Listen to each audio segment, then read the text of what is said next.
The GOP voted to remove Congresswoman Liz Cheney from her leadership position now in the House. As Fox 46's Griff Jenkins reports, Republicans are hoping to replace her with another woman who is a Trump supporter. Congresswoman Liz Cheney ousted from her position as conference chair. Cheney became a vocal critic of former President Trump after voting to impeach him for his role in the January 6th riot at the Capitol. I will do everything I can to ensure that the former president never again gets anywhere near the Oval Office. In a speech on the House floor Tuesday night, Cheney said millions of Americans have been misled by the former president and he risks inciting more violence.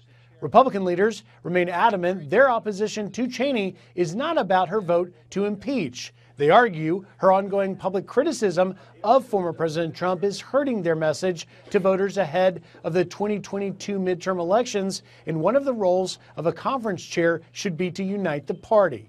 You want our party spokesperson to be in tune with more than a single-digit percentage of the party. 90-some% of the party disagree with Congresswoman Cheney. There needs to be a change. In a statement, President Trump reacted, quote, "Liz Cheney is a bitter, horrible human being. She has no personality or anything good having to do with politics or our country." Democrats have watched the back and forth closely, and they say the vote to remove her punishes Cheney for telling the truth. Liz Cheney spoke truth to power, and now they're firing her. President Trump and a handful of Republicans have endorsed New York Congresswoman Elise Stefanik to serve as Cheney's replacement.